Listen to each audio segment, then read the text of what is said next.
मेरा नाम है colonel Virendra Kumar, independent nationalist. और आज बात करेंगे इंडिया यूएस चाइना रिलेशनशिप। बहुत डिस्कशन हो रहा है इसके ऊपर जब से मोदी जी यूएस की एक सक्सेसफुल विजिट करके आए हैं। आपने देखा होगा, समिट मीटिंग थी, कितने सारे एग्रीमेंट हुए, मिलिट्री एग्रीमेंट भी एक नए लेवल पे पहुंचा, technology transfer and all that. तो अभी वहां पे यूएसए में एक थिंक टैंक है, एस्पन इंस्टीट्यूट, बहुत फेमस है। तो वहां पे एक पैनल डिस्कशन हुआ और उस पैनल डिस्कशन में बड़े इंपॉर्टेंट लोग थे। जो सबसे इंपॉर्टेंट लोग थे, जोसेफ नाई करके है, 85 ईयर्स ओल्ड, थिंक टैंक के साथ बहुत दिनों से जुड़ा हुआ है। और renowned personality, he has written so many books on international issues. He was the one. Then Shiv Shankar Menon, former security advisor, NSA India में, उससे पहले फॉरेन सेक्रेटरी भी थे। निरुपमा राव जो फॉरेन सेक्रेटरी रही हैं। और एक बिल्कुल फोर्थ जो पैनलिस्ट था, वो basically odd man out, I will say, Rana Ayyub. The point is of course, जो जोसेफ नाई ने एक स्टेटमेंट दिया इंडिया चाइना रिलेशनशिप के ऊपर।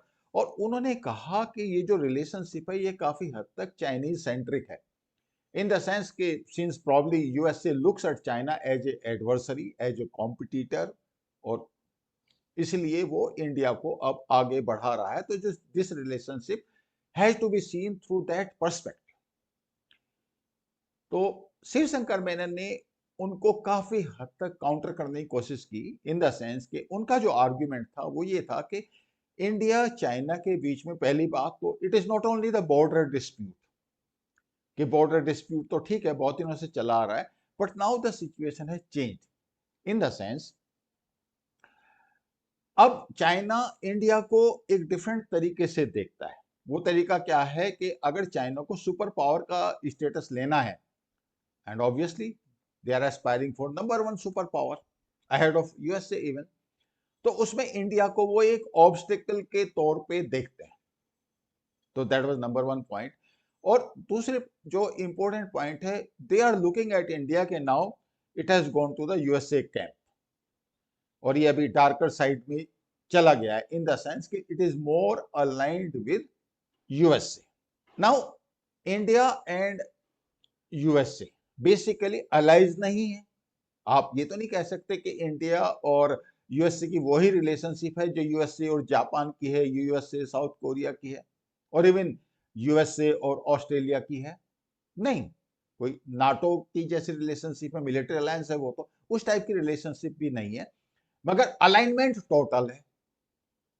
मतलब शॉर्ट ऑफ म्यूचुअल असिस्टेंस और म्यूचुअल डिफेंस ट्रीटी, इंडिया और यूएसए के जो रिलेशनशिप हैं वो हायर पेडेस्ट्रल पे है, नो डाउट अबाउट दैट। तो this is the point which he made, and simultaneously Menon clarified that India और यूएसए की जो रिलेशनशिप है, ये इसमें काफी जो हद तक जो रोल है ना, वो इंडिया की रिक्वायरमेंट का है।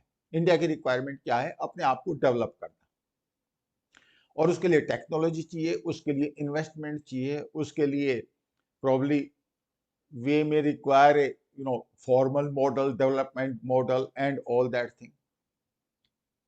हमारे जो स्टूडेंट्स हैं, they have to go, they have to train, जो डिफेंस है that has to be boosted up. ये सब कौन करेगा? तो अल्टीमेटली इसमें ऐसा कुछ लगता है कि USA becomes a natural ally. USA India को डेफिनेटली एक चाइनीज एंगल से देखता है, इन द सेंस कि ठीक है, उसको प्रॉप अप करना है इंडिया को, इंडिया की जीडीपी को इंप्रूव करेगा, तो probably China up to certain extent neutralize हो जाएगा। That is probably the thinking, and that is what probably Joseph Nye says. But the point is कि as far as India is concern, it is looking at USA in a broader framework. हमें USA का support भी चाहिए, उसकी help भी चाहिए। जो aspirational middle class है, दे एप्रिशिएट यूएसए। तो हमारा जो ओवरऑल जो रिलेशनशिप है यूएसए के साथ, एक ब्रॉडर फ्रेमवर्क में है, while USA may look at it through the Chinese lens. So that is perfectly all right as far as India is concerned.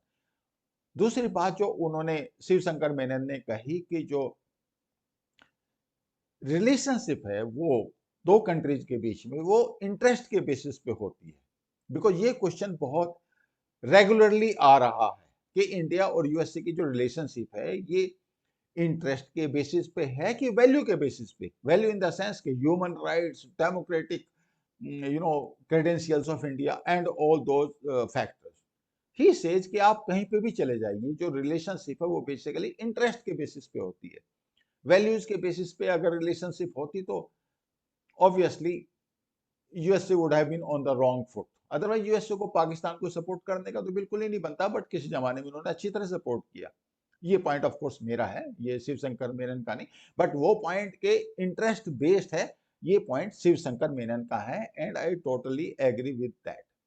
इस तरह की पैनल डिस्कशन में लोग काउंटर आर्ग्यूमेंट तो देते ही हैं, तो जोसेफ नाई ने एक बड़ा इंपॉर्टेंट एक्चुअली पॉइंट बताया। उन्होंने कहा कि ठीक है, he mentioned about a 1977 dialogue which probably Jimmy Carter के टाइम पे he came to India and he spoke to Morarji Desai. तो मुरारजी देसाई से जब उन्होंने इंडिया पाकिस्तान रिलेशनशिप की बात की, कुछ न्यूक्लियर डायमेंशंस की बात की, उस both India and Pakistan were non nuclear state, तो प्रोबब्ली ही वांटेड टू एम्फसाइज कि न्यूक्लियर स्टेट बनने में फायदा नहीं है। तो मुरारजी देसाई ने ऑब्वियसली उनको एक आर्ग्यूमेंट दिया। उन्होंने कहा कि no, we are not worried about Pakistan, we are worried about China. तो probably Morarji Desai wanted to give emphasis on Chinese factor, so that जब आप चाइना को काउंटर करेंगे तो चाइना तो न्यूक्लियर पावर है, तो हमें भी न्यूक्लियर पावर होना चाहिए। Probably that was the sort of argument which Morarji Desai was trying to make. So obviously फिर जोसेफ नाई के पास कोई आर्ग्यूमेंट नहीं था, but he mention during this panel discussion. But simultaneously अभी जब उन्होंने एक पॉइंट और उठाया, वो पॉइंट उठाया 2012 का, जब स्ट्रेटेजिक डायलॉग चल रहे थे इंडिया और यूएसए के बीच में, तो उसमें जो फॉर्मल डायलॉग्स होते थे डिप्लोमेटिक कोर्स के बीच में, तो इंडिया इस बात पे एम्फेसाइज करता था कि India and China has got so much in common कि हमारे जो डिस्प्यूट्स हैं they can be resolve probably within us and we have got so many things in common. अब उन्होंने एक बड़ा इंटरेस्टिंग इंसिडेंट बताया कि दिन में ये सब बातें होती थी, फॉर्मल डिस्कशंस होते थे, और शाम के टाइम पे दो पैग लेने के बाद जो इंडियन डिप्लोमेट्स है वो ये कहते थे कि we are scared of China and we are banking on you for support in case need arises. So he tried to put the context in this framework that China factor is very, very important for India. Ultimately, what exactly he wanted to say कि India America relationship में Chinese factor बहुत important है। End of course जो शिवशंकर मेनन है उसका क्या argument था कि ठीक है वो इंपॉर्टेंट है, no doubt about that, but जो रिलेशनशिप है वो एक ब्रॉडर फ्रेमवर्क में है। अब आप देखिए, इस तरह की रिलेशनशिप्स जब डेवलप होती हैं तो over a period of time इनका डेवलपमेंट होता है। तो लास्ट इंसिडेंट मैंने आपको 2012 का बताया, और मैंने रेफर किया एस्पन इंस्टीट्यूट में ये जो पैनल डिस्कशन हुआ, और ये हुआ कब, 20 जुलाई को ये रिलीज हुआ। बट नेवरदलेस मैं आपको अब एक दूसरे इंसिडेंट की तरफ ले चलता हूं, जिसमें जो फॉर्मर फॉरेन सेक्रेटरी हैं Shyama Saran, he went to Beijing to participate in a dialogue। तो उसमें क्या हुआ, वर्ल्ड पीस फोरम की एक मीटिंग थी वहां पे, और उसमें पार्टिसिपेट करने के लिए वो गए। This meeting took place after Modi ji came back from USA, और वहां पे चाइनीज जो डेलीगेशन है उसमें कुछ फॉर्मर डिप्लोमेट्स थे, पॉलिसी मेकर्स थे, और कुछ करंट वन भी थे। तो उनसे ऑफ द रिकॉर्ड उनके जो डिस्कशंस हुए हैं, तो he has written a article over that in Tribune. तो उनका जो क्रक्स है वो ये कहता है कि पहली बात तो China is very much jittery के इंडिया यूएसए के कितने क्लोज आ रहा है, और जो डिस्कशंस हैं वो किस हद तक जा रहे हैं, in the sense they are very keen to know. And obviously China चूंकि यूएसए का एडवर्सरी है और हमारा भी वो एडवर्सरी है, तो China will be very keen. Of course India से उनको शिकायत थी। पहली बात तो उन्होंने कहा कि इंडिया ने जो संघाई कोऑपरेशन ऑर्गेनाइजेशन का जो समिट मीटिंग थी, एक्चुअली उसको उन्होंने ऑनलाइन कर दिया। ये डाउनग्रेडेशन है, इसमें कोई शक नहीं कि China did not like it. Let them not like it. India का प्रॉब्ली कुछ इंटरेस्ट था, बट चाइना का ये परसेप्शन है कि ये किया गया under the influence of USA. India से जो उनकी अगला जो पॉइंट है वो ये है कि जो ग्लोबल साउथ है उसको वो इंडिया यूएसए से इन्फ्लुएंस होके चाइना से अलग करने के प्लान कर रहा है, उस तरह के स्टेप्स ले रहा है। क्योंकि जब G20 की मीटिंग हुई थी तो उस टाइम पे मोदी जी ने एक लेटर लिखा था जिसमें उन्होंने अफ्रीकन यूनियन को भी G20 में शामिल होने की बात कही थी। So, that was perceived as if India is trying to take over the leadership of global south. तो चाइना उससे थोड़ा सा डिस्टर्ब्ड है। दूसरी बात, इसको वो रिलेट कर रहे हैं कि यूएसए ने अभी जो चाइना का जो स्टेटस है वो डेवलपिंग कंट्री का नहीं रखा, तो उसके इकोनॉमिक इम्प्लीकेशंस हैं। So they are taking that into cognizance. अब जो एक बहुत इंपॉर्टेंट बात उन्होंने कही, स्पेशली जो गलवान इंसिडेंट के बारे में, प्रॉब्ली चाइना का जो डेलीगेशन या जो मेंबर्स थे उसके, उसमें से कोई शायद हो सकता है कोई मिलिट्री ऑफिसर भी हो या फिर इवन डिप्लोमेट भी हो, क्योंकि उन्होंने नाम नहीं लिए उसके, लेकिन उन्होंने कहा जो गलवान इंसिडेंट है, Galwan incident was not a planned incident from Chinese side, it was an accident. Obviously India में इस बात को कोई भी नहीं मानने वाला। ओके, सो जहां तक बॉर्डर डिस्प्यूट की बात है, उन्होंने कहा बॉर्डर जो ओवरऑल फ्रेमवर्क ऑफ रिलेशनशिप है इंडिया चाइना के बीच में, बॉर्डर डिस्प्यूट उसका एक पार्ट है, तो उसको आप ओवर एम्फसाइज नहीं कर सकते। जहां तक इंडिया की बात है, इंडिया कहता है कि जब तक बॉर्डर नॉर्मल नहीं होगा, because India always say it is abnormal situation, क्योंकि आर्मी इज डिप्लॉयड, उनकी आर्मी भी डिप्लॉयड है, हमारी आर्मी भी डिप्लॉयड है। सो अगर ये एबनॉर्मल सिचुएशन है तो हाउ कैन दे एक्सपेक्ट कि इंडिया चाइना रिलेशनशिप नॉर्मल हो जाएगी। जहां तक चाइना की बात है, चाइना कहते हैं नहीं, it is a stabilised situation और हमें हमें बाकी जो सेक्टर्स हैं उसमें आगे बढ़ना चाहिए। अब उसमें एक्चुअली क्या है, कहां आगे बढ़ना चाहिए, what exactly they want, their basic emphasis is on India US relationship, कि इंडिया यूएसए के साथ अपने जो रिलेशनशिप है वो इतनी स्ट्रॉन्ग ना करे कि उसमें यूएसए को एडवांटेज हो। Who is going to accept that? अगर आप एस्पन इंस्टीट्यूट के डायलॉग्स भी देखें जो मैंने आज कोट किए हैं बेसिकली, तो उसमें शिवशंकर मैनन ने क्या कहा है, उसने क्लियर कहा कि जो कंट्रीज हैं, नेशंस जो हैं, वो अपने इंटरेस्ट देखते हैं, तो इंडिया भी अपना इंटरेस्ट देख रहा है, यूएसए भी अपना इंटरेस्ट देख रहा है, तो who is going to bother for Chinese interest in that case? This relationship has to be stronger and stronger, और इसमें चाइनीज फैक्टर सबसे ज्यादा इंपॉर्टेंट है। एक गलवान इंसिडेंट ने चाइना के प्रति इतना मिसट्रस्ट कर दिया इस कंट्री के अंदर कि फाउंडेशन एग्रीमेंट हो गया यूएसए से, क्वाड रीएक्टिवेट हो गया, समिट मीटिंग होगी और इतने सारे डिसीजंस हो गए इंडिया और यूएसए की रिलेशनशिप को लेके between these two nations. I am very sure कि चाइना वालों को लग रहा होगा कि इन्होंने कहां गलती कर दी। अब उन्होंने एक्चुअली एक क्वेश्चन और उन्होंने श्यामा शरण से पूछा जब वो बीजिंग गए, तो उन्होंने कहा कि एशियन नाटो का क्या रोल है, एशियन नाटो या नाटो कोई डेवलप है, कोई इमरजेंस है? तो ऑब्वियसली श्यामा शरण ने तो बड़ा इवेसिव सा रिप्लाई दिया कि NATO is basically for Europe and all that, but fact ये है कि चाइना के मन में ये बात है कि आफ्टर ऑल ये जो एशियन नाटो का जो कंसेप्ट आ रहा है ये किस हद तक वायबल है।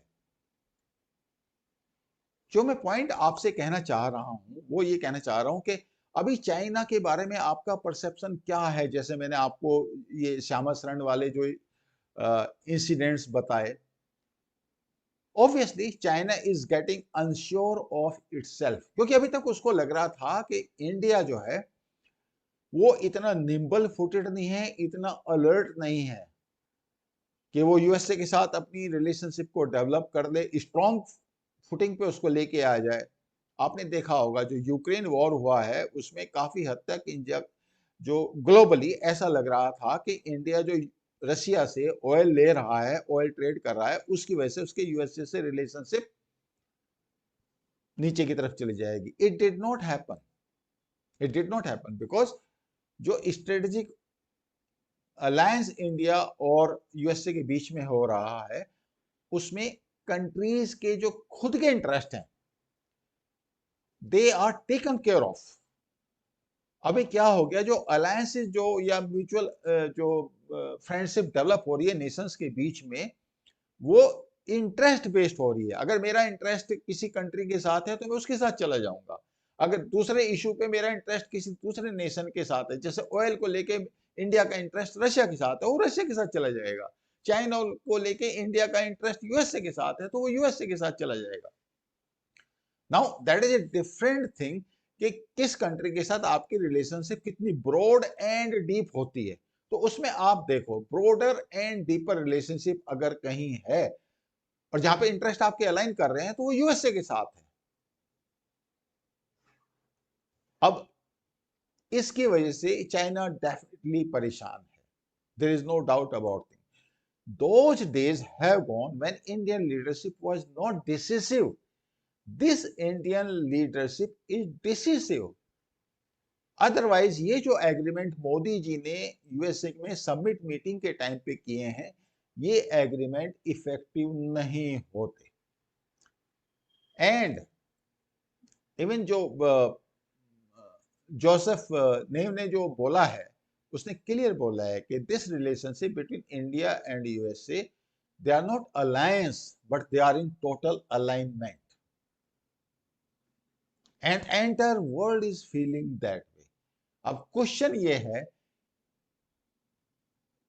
that probably India is playing very smartly. India is trying to pressurize China. Okay, look, we can go to any extent as far as USA relationship is concerned, but we will not make it a formal alliance, or probably Quad will not be developed in a military alliance if China behaves responsibly. जो border dispute है, that has to be settled amicably, and that should be settled. You know, the way China is conducting itself with other neighbors, it will not work out with India, in spite of the fact that everybody says there is a military asymmetry. ठीक है, होगी, मैं मना नहीं करता हूं, but ultimately point of contact पे क्या होगा, that nobody can predict. 1979 में जब चाइना ने वियतनाम पे अटैक किया था, तो क्या रेपरकशंस हुए थे। And by the way, India is a strong military power. China should not have any doubt about it. But right now, for the first time, they are unsure of itself कि after all उन्होंने अभी तक जो किया है India के साथ, specially Galwan incident के बाद, जिस तरीके से इंडिया ने अपने आप को कंडक्ट किया, स्ट्रांगली कंडक्ट किया, रिलेशनशिप्स जो यूएसए के साथ डेवलप की, I am very sure China must be regretting that way. Or again, I will come out with that point. Galwan incident was the turning point in the history of China-India relationship. This was the turning point जहाँ पे China को realise हुआ कि उसने गलती की, उसकी casualties भी हुई, and they realized this India is different. 16 Bihar has done, of course, along with other units, what probably no other incident could have done. They have made China to realize this India is different. Thank you so much for watching. I will request you to like, share, and subscribe. Thank you.